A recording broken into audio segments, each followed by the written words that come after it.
பிதாவாகிய தேவனாலும் ஆண்டவராகிய இயேசு கிறிஸ்துவினாலும் உங்கள் யாவருக்கு கிருபையும் சமாதானம் உண்டாவதாக. எல்லாம் தவறாக என்கிறதான தலைப்பின் கீழாக தேவனுடைய வார்த்தையை நாம் சிறிது நேரம் தியானிப்போம். பிரியமானவர்களே, அநேக நேரங்களிலே நாம் இதுதான் சரி என்று நினைத்து எல்லாமே தவறாக நாம் செய்யக்கூடியதான சூழல்கள் ஏற்படுகிறது. அவ்விதமாகவே நாம் தவறுகளையும் நாம் செய்கிறவர்களாக இருக்கிறோம். அப்படி நாம் சரி என்று நாம் நினைத்து செய்கிறதினாலே நமக்கு ஏற்படுகிறதான விளைவுகளும் தீமைகளும் அதிகமாக இருக்கிறது. ஆனாலும் நாம் செய்கிறதான செயல்களினாலே இது தவறு என்று நாம் புரிந்து கொள்வதில்லை. இந்த நாளிலே அந்த கருத்தின் கீழாக தேவனுடைய வார்த்தையை நாம் சிறிது நேரம் நாம் தியானிப்போம். ரோமர் 14ஆம் அதிகாரம் 23வது வசனம். ஒருவன் சமசெய்யப்படுகிறவனாய் புசித்தால் அவன் விசுவாசம் இல்லாமல் புசிக்கிறபடியினால் ஆக்கினைக்குள்ளாக தீர்க்கப்படுகிறான். விசுவாசத்தினாலே வராத யாவும் பாவமே. அப்போ இன்றைக்கு அநேக நேரங்களிலே நாம் சமசெய்யப்படுகிறவர்களாக புசிக்கிறவர்களாக இருக்கிறோம். அப்படி என்று சொன்னால் சந்தேகத்துடனே இது நல்லதா கெட்டதா சரியா தப்பான்னு தெரியாமல் நிறைய பேர் என்ன பண்ணுறாங்கன்னா சில உணவுகளையும் சில விக்கிரகங்களுக்கு படைத்தவைகளையும் புசிக்கிறார்கள். அப்போ இன்றைக்கி நமக்கு அதுவே சந்தேகமாக இருக்கும் பொழுது நம்ம அதை புசிக்காமல் இருக்கிறது ரொம்ப நல்லது. ஒரு சந்தேகம் ஒன்று வருகிறது என்று சொன்னால் சரியா தவறா என்று ஒரு சந்தேகம் நமக்கு வருகிறது என்று சொன்னால் நம்முடைய மனசாட்சியானது அதை இயல்பாக அதை ஏற்றுக்கொள்ளவில்லை என்று அர்த்தம். அப்படி அந்த மனசாட்சியானது இயல்பாக அதை ஏற்றுக்கொள்ளவில்லை என்று சொன்னால் நிச்சயமாக அதில் ஏதோ ஒரு பிரச்சனை இருக்கிறது. அப்போது நம்ம நிறைய சூழ்நிலையில் ஒரு தீர்மானங்களை எடுக்க வேண்டிய நிர்பந்தத்தில் இருக்கும் பொழுது அதில் சில குழப்பங்களும் நம்முடைய எதிர்கால வாழ்க்கை குறித்ததான சில விளைவுகளும் பாதங்களும் இருக்கும் பொழுது நாம் அதை குறித்து ஜாக்கிரதை உள்ளவர்களாய் நாம் இருக்க வேண்டும். அப்போது சமசெய்யப்படுகிறவனாய் புசிக்காமல் விசுவாசம் இல்லாமல் புசிக்கிறபடியினாலே ஆக்கினைக்குள்ளாக இருக்கிறான். விசுவாசத்தினால் வராத யாவுமே பாவம். அப்போ இன்றைக்கு அதனால்தான் நம்ம குமாரனாகிய இயேசு கிறிஸ்துவின் மரணத்தை அந்த கர்த்தருடைய பந்தியில் நினைவு கூறும் பொழுது நம்மை நாமே நிதானித்து அறிதல் என்கிறதான ஒரு அர்த்தமானது அங்கே இருக்கிறது. அப்போது நம்ம விசுவாசத்தினால் வராத யாவும் பாவமே. அப்போது விசுவாசத்தினால் ஒரு விஷயம் நமக்கு வரல, ஒரு நம்பிக்கை வரல அப்படின்னா அந்த விஷயத்தை நாம் விட்டுவிடுதல் ரொம்ப அவசியமான ஒன்றாக இருக்கிறது. அதனுடைய விவரமாக ரோமர் 14ஆம் அதிகாரம் 1 நாம் தொடர்ச்சியாக நாம் வாசிக்கும்பொழுது, விசுவாசத்தில் பலவீனம் உள்ளவனை சேர்த்து கொள்ளுங்கள், ஆனாலும் அவனுடைய மனாயங்களை குற்றமாய் நிர்ணயிக்காமல் இருங்கள். ஒருவன் எந்த பதார்த்தத்தையும் புசிக்கலாம் என்று நம்புகிறான், பலவீனனோ மரக்கறிகளை மாத்திரம் புசிக்கிறான். புசிக்கிறவன் புசியாது இருக்கிறவனை அற்பமாய் எண்ணாதிருப்பானாக, புசியாது இருக்கிறவனும் புசிக்கிறவனை குற்றவாளியாக திருக்காதிருப்பானாக. தேவன் அவனை ஏற்றுக்கொண்டாரே. மற்றவனுடைய வேலைக்காரனை குற்றவாளியாக திருக்கிறதற்கு நீ யார்? அவன் நின்றாலும் விழுந்தாலும் அவனுடைய எஜமானுக்கே அவன் உத்தரவாதி, அவன் நிலைநிறுத்தப்படுவான். தேவன் அவரை நிலைநிறுத்த வல்லவராயிருக்கிறாரே.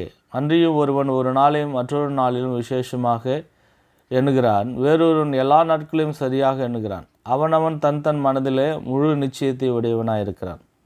நாட்களை விசேஷித்துக் கொள்கிறவனும் கர்த்தர் என்று விசேஷித்துக் கொள்கிறான், நாட்களை விசேஷித்துக் கொள்ளாதவனும் கர்த்தருக்கென்று விசேஷித்துக் கொள்ளாதிருக்கிறான். புசிக்கிறவன் தேவனுக்கு ஸ்தோத்திரம் செலுத்துகிறபடியால் கர்த்தருக்கென்று புசிக்கிறான்.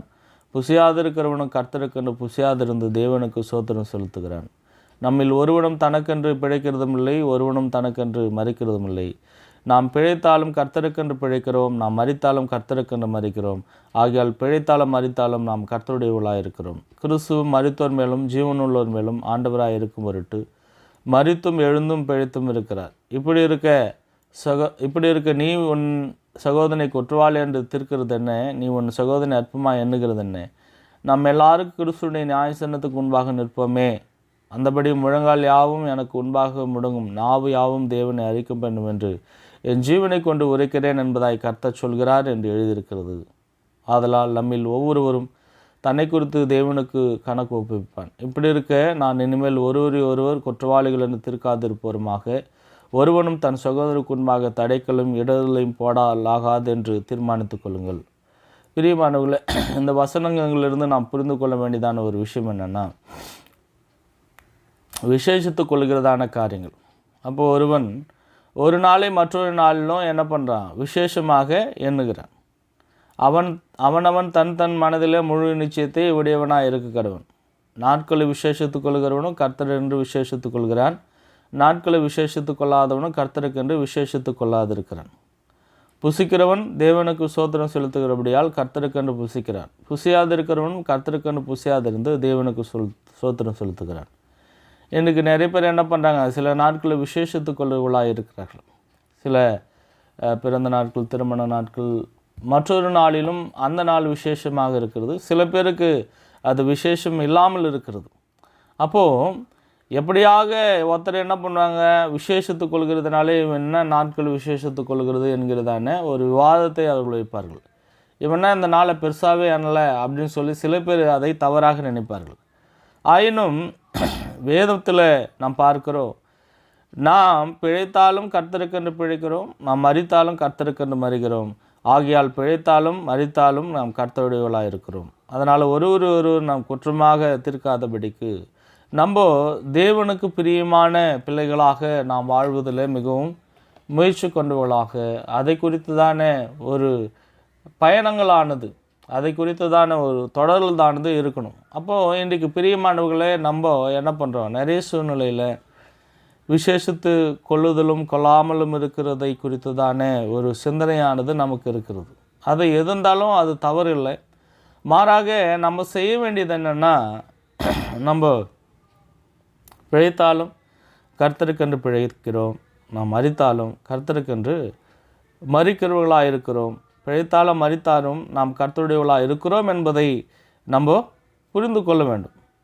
அப்போது இன்றைக்கு நம்ம அப்படி சரியாக புரிந்து கொள்ளாதபடினாலே இந்த வாழ்க்கை நம்முடையது, என்னுடையது, நான் என்னுடைய சாதனை, என்னுடைய வாழ்வு என்று சொல்லி நம்ம நிறைய சூழ்நிலையில் என்ன பண்ணுறோம்? தேவனுக்கு பிரியமற்றதான ஒரு விவாதங்களை நாம் வைக்கிறவர்களாக இருக்கிறோம். இதற்கு ஒரு சரியான எடுத்துக்காட்டாக 1 சாமுவேல் 13ஆம் அதிகாரம் 11 நாம் வாசிக்கும் பொழுது, நீ செய்தது என்ன என்று சாமுவேல் கேட்டதற்கு, சவுல் ஜனங்கள் என்னை விட்டு சிதறி போகிறதையும் குறித்த நாட்கள் திட்டத்திலே நீ வராத பெலிஸ்தர் மிக்மாசிலே கூடி வந்திருக்கிறதையும் நான் கண்டபடியினால் கில்காலிலே பெலிஸ்தர் எனக்கு விரோதமாய் வந்து விடுவார்கள் என்றும் நான் இன்னும் கர்த்தருடைய சமூகத்தை நோக்கி விண்ணப்பம் பண்ணவில்லை என்றும் துணிந்து சர்வாங்க தகன பலி செலுத்தினேன் என்றான். சாமுவேல் சவுலை பார்த்து, புத்தியீனமாய் செய்தீர், உம்முடைய தேவனாய் கர்த்தர் உமக்கு விதித்த கட்டளையை கை கொள்ளாமற் போனீர். மற்றபடி கர்த்தர் இஸ்ரவேலின் மேல் உம்முடைய ராஜ்யபாரத்தை என்றைக்கும் சிறப்படுத்துவார். இப்பொழுது உம்முடைய ராஜ்யபாரம் நிலை நிற்காது. கர்த்தர் தம்முடைய இருதயத்துக்கு ஏற்ற ஒரு மனுஷனை தமக்கு தேடி அவனை கர்த்தர் தம்முடைய ஜனங்களின் மேல் தலைவனாயிருக்க கட்டளையிட்டார். கர்த்தர் உமக்கு விதித்த கட்டளையை நீர் கை கொள்ளவில்லை என்று சொன்னான். பிரியமானவர்களே, எங்கள் சவுல் எப்பொழுதுமே வேதத்தில் நாம் பார்க்கும் பொழுது அவர் தேவனுடைய கட்டளையை மீறுகிறவராகவும் தன்னுடைய சுயசித்தத்தையே சார்ந்தவராக இருப்பார். இங்கே சவுலை போல தான் நாம் நிறைய சூழ்நிலையில் என்ன பண்ணுறோம்? அட்வான்டேஜ் எடுத்துக்கொள்ளுதல். அப்படி என்று சொன்னால் நமக்கு இருக்கிறதான அந்த அதிகாரத்தில், அந்த உரிமையில் நான் செய்கிறது தான் சரி அப்படின்னு சொல்லி நம்ம என்ன பண்ணுறோம்? அட்வான்டேஜ் எடுத்துக்கிறது. இதுதான் சரி, நான் செய்கிறது தான் சரின்னு சொல்லி நம்ம செய்கிறதான அந்த செயலை, அதற்கான பின்விளைவுகளை பார்க்காமல் ஏதோ ஒன்று காரியத்துமே துடுக்காக செய்கிறது. இப்போ துடுக்காக செய்து என்ன பண்ணுது? தேவனுடைய பார்வையில் தேவனுடைய அந்த கிருபை நின்று விழுந்து விடுகிறபடியினாலே சவுளுடைய ராஜ்யபாரமானது அங்கே பிடுங்கப்பட்டு வேறொரு ராஜாவுக்கு அங்கே என்ன பண்ணுறது? கொடுக்கப்படுகிறதா இருக்கிறது. இப்பொழுது உம்முடைய ராஜ்யபாரம் நிலை நிற்காது. கர்த்தர் தம்முடைய இருதயத்திற்கு ஏற்ற ஒரு மனுஷனை தமக்கு தேடி அவனை கர்த்தர் தம்முடைய ஜனங்கள் மேல் தலைவனாக இருக்க கட்டளையிட்டார். கர்த்தர் உமக்கு விதித்த கட்டளையை நீர் கை கொள்ளவில்லையே என்று சொன்னான். அப்போ இன்றைக்கு நிறைய சூழ்நிலையில் நம்ம கூட என்ன பண்ணுறோம்? தேவன் இப்படி தான் நடத்துகிறாரு அப்படின்னு சொல்லி நம்ம தவறான செயல்களை நாம் செய்து கொண்டே இருக்கக்கூடியதான நிர்பந்தங்கள் இருக்கிறது. அப்போ எதை செய்தாலும் தேவனுடைய மகிமைக்காக நாம் செய்கிறவர்களாகவும் விசுவாசத்தோடு நாம் செய்கிறதான எண்ணமானது நமக்கு இருக்கும் என்று சொன்னால் தேவன் என்ன பண்ணுறாரு? நம்மை தவறு விடுவதில்லை. அப்போ இன்றைக்கு நாம் எல்லாமே தவறாக போகும் என்று சொன்னால் நம்முடைய வாழ்க்கையானது அங்கே ஒரு கேள்விக்குறியாக இருக்கும். ஆக பிரியமானவர்களே, தேவனுடைய பார்வை நின்று நாம் தப்பி போகாத வண்ணம் தேவனுக்கு பிரியமான பிள்ளைகளாக, விசுவாசமுள்ளவர்களாக, தேவனுடைய ராஜ்யத்தில் நிலைத்திருக்கவர்களாக, அந்த வசனங்களை சொல்லப்படுகிறதான அந்த காரியங்களை நாம் சரியாய் புரிந்து கொண்டு தேவனுக்கு பிரியமான பிள்ளைகளாய் வாழ்வோம். தேவன் தாமே இந்த நாளை ஆசீர்வதிப்பாராக.